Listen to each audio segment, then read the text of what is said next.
ચૈતરભાઈને હાથો બનાવ્યો છે. આદિવાસીઓની લાગણી જે છે એ લાગણીને એ જે ડાયવર્ટ કરવાનું જે કામ જે ચૈતરભાઈ થકી કરાવી રહ્યા છે. બાકી ભીલ પ્રદેશ મુદ્દે એ માત્ર ચૂંટણીગત એમનો ખાલી મુદ્દો છે. બાકી એમને કોઈ પણ જાતનો આ મુદ્દે ભીલ પ્રદેશ મુદ્દે એ આમ આદમી પાર્ટી કોઈ પણ રીતે સમર્થન આપતી નથી. નાંદોદમાંથી વિધાનસભા લડતો હતો તો અને જેવી રીતે ડેડિયાપાડામાંથી ચૈતરભાઈ લડતા હતા, હું ચૈતરભાઈ માટે અહીંયા વોટ માંગવા આવ્યો હતો. ચૈતરભાઈ મારા માટે ત્યાં વોટ માંગવા નહીં આવ્યા. આમ આદમી પાર્ટી ચૈતરભાઈના નામે, આજે ચૈતરભાઈને એવું છે કે ભાઈ આદિવાસી વિસ્તારમાં આદિવાસી આગેવાન બી હું છું, આદિવાસી નેતા બી હું છું અને આદિવાસીઓનો હું જ મસીહા છું. પરંતુ આ સમાજ માટે જે લોકો વર્ષોથી મહેનત કરીને પ્રામાણિકપણે, આજે એક વસ્તુ કહે કે અમારા આ દિન સુધી આટલા બધા આંદોલનમાં કઈ જગ્યાએ અમે તોડપાણી નથી કરી. જ્યારે એમને તમે જો એ આરટીઆઈ કરાવે, આરટીઆઈ કરીને જિલ્લા સંકલનમાં એ મુદ્દા ઉપાડે છે અને એ જિલ્લા સંકલનમાં જે જમીનોના મુદ્દા ઉપાડે છે એ ક્યારે કોઈ સમાજની આગળ કેમ મૂકતા નથી. અને એવી રીતે આજે જ્યારે ધારાસભ્ય બને છે અને ધારાસભ્ય બન્યા પછી જેમણે એટલો ધારાસભ્યનો પગાર પણ નથી, એવી કોઈ એમના બિઝનેસ નથી, કશુંય નથી. જ્યારે એમણે આટલો વિકાસ કર્યો હોય તો પછી લોકો એમની પાસે ગાડીઓ છે, એમને સારો ઘરભર છે અને જ્યારે આમ આદમી પાર્ટીમાં મતલબ ધારાસભ્ય બન્યા એના પહેલાં એમની પાસે શું હતું? આ 3 વર્ષમાં એવી તો કઈ એમની પાસે આ બધું આવી ગયું. નર્મદા જિલ્લાના ડેડિયાપાડા ખાતે ભારતીય જનતા પાર્ટીનો આજે કાર્યક્રમ હતો, ત્યારે નાયબ મુખ્યમંત્રી હર્ષ સંઘવીના હસ્તે એક એવા નેતાઓ ભારતીય જનતા પાર્ટીમાં જોડાયા છે. એમાંના એક નેતા છે ડૉક્ટર પ્રફુલ્લ વસાવા. ડૉક્ટર પ્રફુલ્લ વસાવાની વાત કરીએ તો તેઓ ગત વિધાનસભાની ચૂંટણીમાં આમ આદમી પાર્ટીના નેતા હતા અને એક લડાયક યુવા નેતા છે. તેઓ હંમેશા આદિવાસીઓના પ્રશ્નો હોય છે ત્યારે ખુલીને બોલતા હોય છે અને એમની જે બોલવાની છટા જે છે એ ખૂબ જ આક્રમકતાવાળી હોય છે. ત્યારે તેઓ ભારતીય જનતા પાર્ટીમાં જોડાયા છે. તેઓએ આમ આદમી પાર્ટી છોડી હતી, થોડા સમય માટે કોંગ્રેસમાં પણ રહ્યા હતા, પરંતુ ભાજપમાં જોડાયા છે. ત્યારે આપણી સાથે ડૉક્ટર પ્રફુલ્લ વસાવા છે, એમને પૂછીશું. પ્રફુલ્લભાઈ, ભાજપમાં જોડાવાનું મુખ્ય કારણ શું?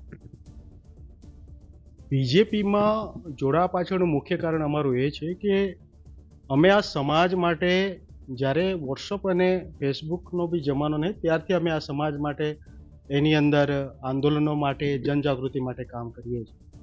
અમે આ સમાજ માટે એક વિઝન લઈને નીકળ્યા છે કે છેવાડાના લોકો સુધી અમે ત્યાં એમનો વિકાસ પહોંચાડીએ, એમને રોડ રસ્તાઓની સગવડો મળે, હોસ્પિટેલિટી મળે, સારું શિક્ષણ મળે. એના માટે અમે સરકારને અવારનવાર અમે આંદોલન થકી પણ અમે વાત કરી છે.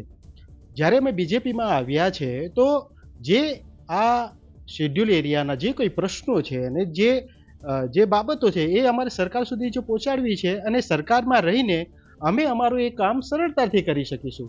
અને એટલા માટે અમે ભારતીય જનતા પાર્ટીમાં આવવાનું અમે પસંદ કર્યું છે અને આવનારા સમયમાં સરકાર સાથે રહીને અમે વિકાસલક્ષી કામોને આગળ ધપાવીશું.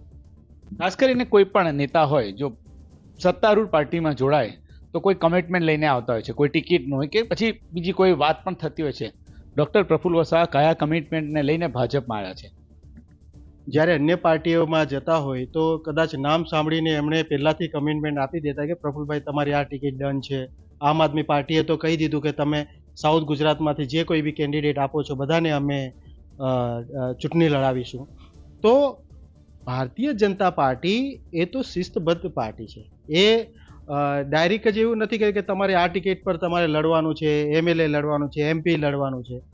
અમે ભારતીય જનતા પાર્ટીમાં લોકોની, ગુજરાતની, દેશની, રાષ્ટ્ર માટે જે પ્રાણ પ્રશ્નો છે, લોકોના છેવાડાના લોકો સુધી જે વિકાસની વાત છે, લોકો સુધી જે એમની સમસ્યાનું નિરાકરણ આવે, એના માટે ભારતીય જનતા પાર્ટીના એક સામાન્ય કાર્યકર તરીકે અમે જોડાયા છીએ અને સામાન્ય કાર્યકર બનીને અમે લોકોના પ્રશ્નોને વાચા આપીશું અને ગુજરાત અને કેન્દ્ર સરકાર સુધી અમે લોકોના પ્રશ્નો માટે અમે રજૂઆતો કરીશું. ખાસ કરીને વાત કરીએ તો તમે ગત વિધાનસભાની ચૂંટણીમાં આમ આદમી પાર્ટીમાંથી ઉમેદવારી કરી હતી. આમ આદમી પાર્ટી સાથે તમે કામ પણ કર્યું છે. તમારો કેવો અનુભવ રહ્યો આમ આદમી પાર્ટી સાથેનો અને કેમ આમ આદમી પાર્ટી છોડી હતી? આમ આદમી પાર્ટી જેવી રીતે એમણે દિલ્હીની વાતો ગુજરાતમાં આવીને કરી, પંજાબની વાતો કરી અને બધાને એવું જ લાગતું કે ભાઈ અરવિંદ કેજરીવાલ તો બહુ સારો વ્યક્તિ અને બહુ જે કંઈ બોલે છે એ બધું કરે છે. હું અરવિંદ કેજરીવાલ અને એમની ટીમ સાથે સામસામે બેસીને આ સમાજના પ્રશ્નો વિશે વાત કરી છે. અને એ વખતે તો કદાચ આ ચૈતરભાઈને કોઈ પણ પાર્ટીમાં આવ્યા પણ નહીં હતા. ત્યાર પહેલાં અમે એમની પાસે આદિવાસીઓના પ્રશ્નો માટેની અમે કમિટમેન્ટની વાત કરી હતી અને જેવી રીતે વાત કરી કે ભાઈ અમે તો જે ભીલ પ્રદેશના આ બધા મુદ્દે પણ અમે ચળવળોમાં અમે સામેલ છે. તો અમે તો એ જ કહીએ કે જ્યારે સમાજમાં જ્યારે અમે ચૂંટણીઓમાં જ્યારે અમે લડ્યા અને કેજરીવાલે જેવી રીતે અમને જે વચનો આપ્યા એ વચનોમાં ચૂંટણી સમયે એમનો જે ચહેરો હતો એ અમારા શેડ્યુલ વિસ્તારના લોકોને ખબર પડે કે એમણે આદિવાસી વિસ્તારમાં જે કંઈ બી અમને વાતો કરી કે ભાઈ તમે શેડ્યુલ વિસ્તારમાંથી જાઓ, બધા તમારા ઉમેદવારો જે છે અમે જીતાડવા માટે અમે પૂરો પ્રયત્ન કરીશું. પણ એમને જીતાડવામાં શેડ્યુલ વિસ્તારના લોકોને જીતાડવામાં બિલકુલ રસ ન હતો. એમનો એટલું જ હતું કે ભાઈ આમ આદમી પાર્ટી રાષ્ટ્રીય પાર્ટી બની જાય અને કેવી રીતે આદિવાસી વિસ્તારોમાં આંદોલનકારી જે નેતાઓ જે છે અમે આમ આદમી પાર્ટીને આદિવાસી વિરોધી પાર્ટી ગણીએ છીએ. કેમ ગણીએ છીએ? કારણ કે આદિવાસી વિસ્તારના જે આંદોલનકારી જેટલા બી હતા, દાખલા તરીકે કોઈ વિસ્તારમાં નાંદોદમાં છે, ડેડિયાપાડામાં છે, કે સાગબારામાં છે, કે પછી તાપીમાં છે, દાહોદમાં છે, તો એ વિસ્તારમાં જેટલા બી આદિવાસી આગેવાનો છે એ બધાને કહેવાય કે ભાઈ તમારે વિધાનસભા લડવાની છે. હવે વિધાનસભા એક હોય અને ત્યાં તમે 10 જણાને કમિટમેન્ટ કરો છો એટલો એનો મતલબ એ છે કે તમે 10 આદિવાસી આંદોલનકારીઓને તમે એમને અંદર લડાવવાનો પ્રયત્ન કરો છો એમ. તો જેવી રીતે આમ આદમી પાર્ટીએ આદિવાસી વિસ્તારની અંદર આંદોલનો ખતમ કરવા માટે અને આદિવાસીઓને અંદર ઝઘડવા માટેના જે કાર્યો કર્યા છે એટલા માટે એમને અમે ઓળખી ગયા હતા. અને આ જૂઠા લોકોની પાર્ટીઓ ચૂંટણી સમયે જેવી રીતે એમને આખા સાઉથ ગુજરાતમાં અમે ઉમેદવારો આપ્યા હતા, છેલ્લા મહિનાઓમાં તો એમણે આમ આદમી પાર્ટીના અમારા તો ફોન ઉપાડવાનું પણ બંધ કરી દીધું હતું. અને જેવી રીતે સુરતની અંદર આ જે આમ આદમી પાર્ટીની આ બધી ટોળકી બેઠી છે અને જેવી રીતે આ આમ આદમી પાર્ટીના સાથેના જે ધારાસભ્યો બી છે એમનું કામ શું છે? ગુજરાતની અંદર આંદોલનો કરાવવાના, યુવાનોને આગળ કરવાના અને યુવાનોને આગળ કરીને પાછલા બારણે તોડપાણી કરવાની. હજી આટલા વર્ષથી અમે કેવડિયા વિસ્તારની અંદર આંદોલન કરીએ છીએ, 15 વર્ષથી. આજ દિન સુધી અમારા આ શરીર પર અમારા પર એક ડાઘ લાગ્યો નથી. આજ દિન સુધી કોઈએ અમારો એવો કોઈ વિરોધ કરી નથી શક્યા કે જેથી કે ભાઈ પ્રફુલ્લભાઈ આ આંદોલનમાં તોડપાણી કરી છે, આના માટે આટલા પૈસા. આજ દિન સુધી અમે આ વિસ્તાર માટે આવ્યા છે, આ વિસ્તારના પ્રશ્નો માટે આવ્યા છે. તો એ પ્રશ્નો માટે એ તોડપાણી કરવાય એવી રાજનીતિનો અમે હિસ્સા બનવા માંગતા નથી. અને આમ આદમી પાર્ટી એ તોડપાણી ગેંગની પાર્ટી છે. એ સુરતથી આખું એમનું નેટવર્ક એમનું ચાલે છે અને એ પાર્ટીનો અમે હિસ્સો બનવા માંગતા નથી. અને એટલા માટે આમ આદમી પાર્ટી અમે છોડી છે.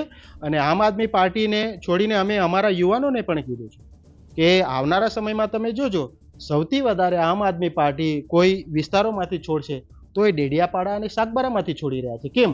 કારણ કે લોકોને ખબર છે કે આજે ધારાસભ્ય જેવી રીતે અહીંથી લોકોની બધી વાતચીત કરી રહ્યા છે કે ભાઈ અમારા વિસ્તારના તમામ પ્રશ્નોને અહીંયા આવી રીતે કે ભાઈ જે શેડ્યુલ વિસ્તારનું અમને અલગ ભીલિસ્તાનની જો વાત કરતા અમને રોકશે તો અમે તરત જ આ પાર્ટી અમે છોડી દઈશું. તો ભીલિસ્તાન અલગ રાજ્ય બનાવવું હોય તો માત્ર ગુજરાત સરકાર થોડી બનાવી શકશે. એના માટે તો કેન્દ્ર સરકાર બી બનાવી છે. એને કેન્દ્ર સરકારની એની અંદર જ્યારે રજૂઆત થાય તો બનશે. તો ભીલ પ્રદેશના મુદ્દે જ્યારે એમનું કેન્દ્રમાં કોણ છે? તો કેન્દ્રમાં બેઠો છે કેજરીવાલ. તો જ્યારે કેજરીવાલ જે છે એ જ્યારે ભીલ પ્રદેશ મુદ્દે એક શબ્દ બોલવા તૈયાર નથી. આજે ઈશુદાનભાઈ ગઢવી છે એ એક પણ શબ્દ બોલવા તૈયાર નથી. તો પછી આ કેવી રીતે ભીલ પ્રદેશ મુદ્દે માત્ર ને માત્ર એ ચેતરભાઈને હાથો બનાવ્યો છે. આદિવાસીઓની લાગણી જે છે એ લાગણીને એ જે ડાયવર્ટ કરવાનું જે કામ જે ચેતરભાઈ થકી કરાવી રહ્યા છે. બાકી ભીલ પ્રદેશ મુદ્દે એ માત્ર ચૂંટણીગત એમનો ખાલી મુદ્દો છે. બાકી એમને કોઈ પણ જાતનો આ મુદ્દે ભીલ પ્રદેશ મુદ્દે એ આમ આદમી પાર્ટી કોઈ પણ રીતે સમર્થન આપતી નથી. ખાસ વાત કરી ચેતરભાઈની વાત કરીએ. ચેતરભાઈ તમારા ખાસ મિત્ર છે, કારણ કે મિત્રતા તો હોય, પક્ષ બદલાય. ચેતર વસાવા જે અત્યારે આમ આદમી પાર્ટીમાં છે, ધારાસભ્ય છે, અત્યારે ટ્રાઇબલ બેલ્ટની અંદર તે ધીરે ધીરે આમ આદમી પાર્ટીનો વ્યાપ વધારી રહ્યા છે. તમે શું માનો છો કે એ બે આ પધાર્યા છે ને ચેતર વસાવા ધારાસભ્ય છે, આમ આદમી પાર્ટીમાં છે. તમે શું માનો છો કે આમ આદમી પાર્ટી એમનો ઉપયોગ કરી છે કે ચેતર વસાવા ખરેખર આગળ વધી રહ્યા છે ને ચેતર વસાવા અત્યારે ટોટલી આમ આદમી પાર્ટીનો ટ્રાઇબલ એરિયામાં કંટ્રોલ એમની પાસે છે?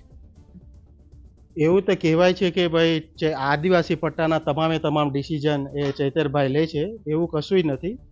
એ જે સુરતની અંદર બેસીને એક આખી ટોળકી એ આદિવાસી પટ્ટાની અંદર તમે જોજો કે જ્યારે હું નાંદોદમાંથી વિધાનસભા લડતો હતો તો અને જેવી રીતે ડેડિયાપાડામાંથી ચૈતરભાઈ લડતા હતા, હું ચૈતરભાઈ માટે અહીંયા વોટ માંગવા આવ્યો હતો. ચૈતરભાઈ મારા માટે ત્યાં વોટ માંગવા નહીં આવ્યા. મારા ત્યાંના એના જિલ્લા પ્રમુખથી લઈને તમામ જે લોકો હતા એ બધા ડેડિયાપાડામાં આવીને પ્રચાર કરતા અને એ નાંદોદ વિધાનસભાની અંદર કોઈ આમ આદમી પાર્ટી મને મદદ કરવા ત્યાં અરે મારા ફોન ઉપાડવાના બંધ કરી દીધા હતા.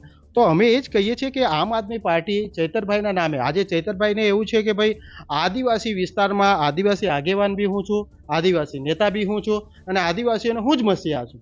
પરંતુ આ સમાજ માટે જે લોકો વર્ષોથી મહેનત કરીને પ્રામાણિકપણે આજે એક વસ્તુ કહે કે અમારા આજ દિન સુધી આટલા બધા આંદોલનમાં કઈ જગ્યાએ અમે તોડપાણી નથી કર્યા.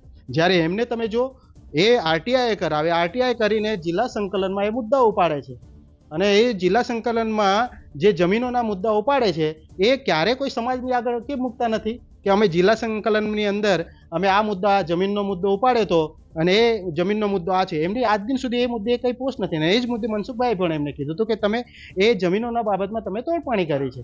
એટલે જેવી રીતે આદિવાસીઓને આગળ કરે અને પછી એની અંદર તોડપાણી કરે આવી બાબત સાથે અમે સંમત નથી. આદિવાસી વિસ્તારના લોકોને હજુ ખબર નથી કે ભાઈ આદિવાસીઓને જ્યારે આટલા મોટા જ્યારે આંદોલનો ચાલતા હોય અને આંદોલનોમાં જ્યારે આવી રીતે જ્યારે તોડપાણીઓ થતી હોય તો એવી એ તો લોકોને ખબર પડવાની છે. અને આવનારા સમયની અંદર આદિવાસી પટ્ટાની અંદર જેવી રીતે એક તમામ બાબતો જેવી રીતે લોકોની સામે અમે મૂકવાના છે અને દરેક લોકો સુધી અમે જે લોકોના પ્રશ્નો માટે અને લોકોના મૂળભૂત પ્રશ્નો જે છે એ મુદ્દે તો ક્યારે કોઈને ધ્યાન નથી. આજે ઈસુદાનભાઈ ગઢવી છે એ ગુજરાતની અંદર આદિવાસી પટ્ટાના અંદર જે ખોટા સર્ટિફિકેટની જે વાત ચાલે છે તો ખોટા સર્ટિફિકેટ મુદ્દે જ્યારે રબારીચારણ ભરવાનો જે મુદ્દો હતો એ મુદ્દે ક્યારે પણ ચૈતરભાઈ તો જ્યારે બોલે છે પણ જે ઈસુદાનભાઈ ગઢવી છે એ મુદ્દે એમનું સ્ટેન્ડ કેમ નથી? તો આ મુદ્દે પાર્ટી ખોટા જે આદિવાસી સર્ટિફિકેટ મુદ્દે પણ બોલવા તૈયાર નથી જ્યારે ઈસુદાનભાઈ હોય તો પછી એમની પાર્ટીનું શું સ્ટેન્ડ છે?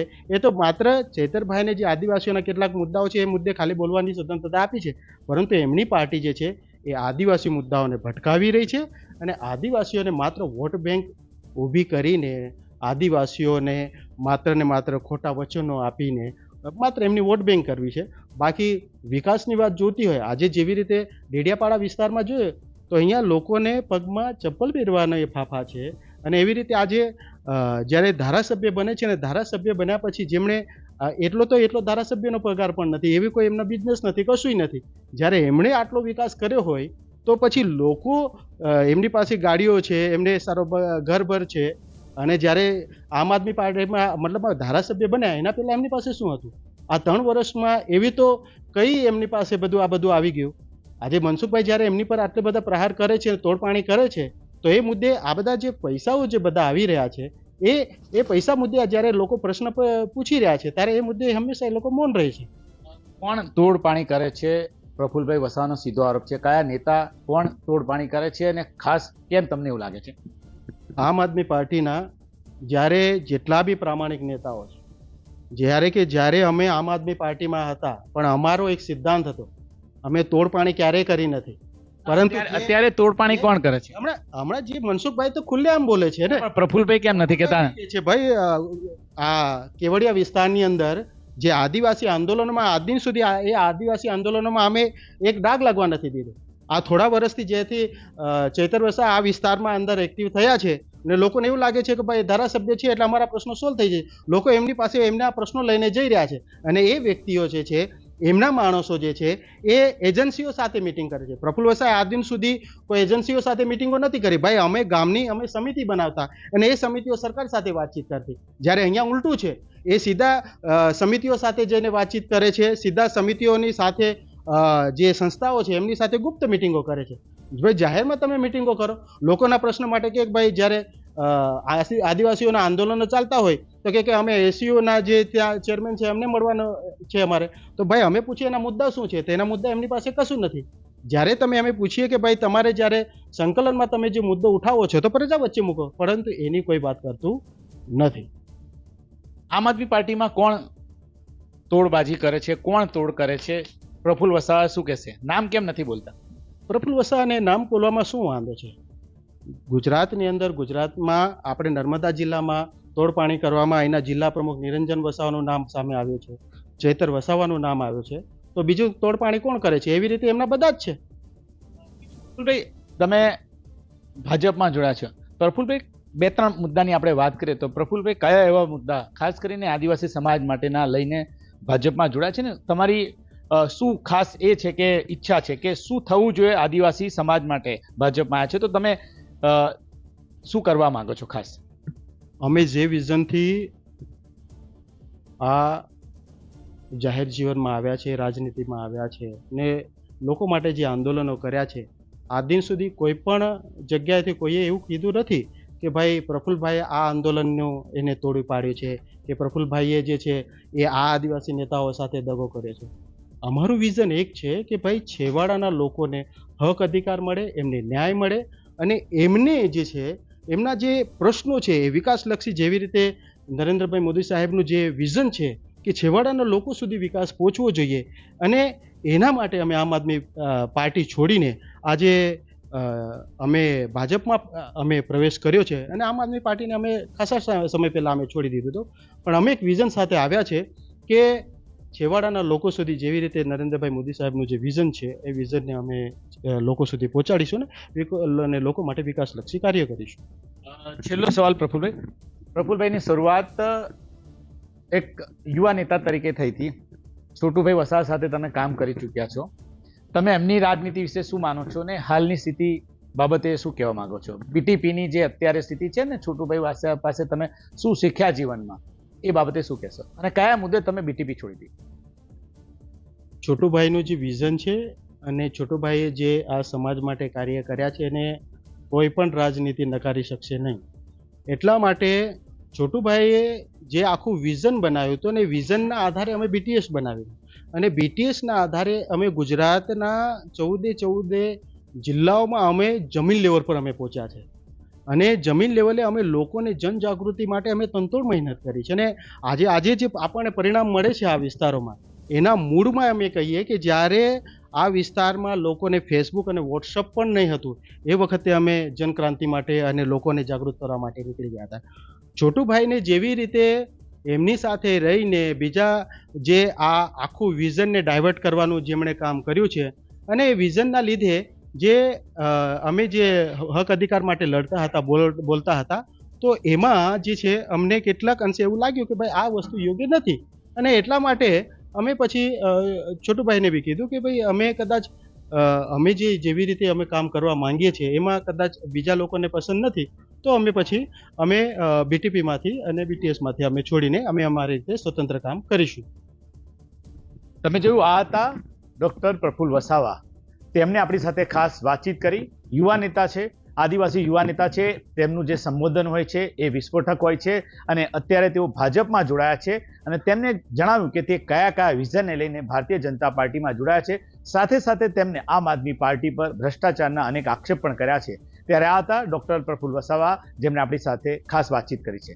નરેન્દ્ર પેપરવાલા, ગુજરાત તક, નર્મદા.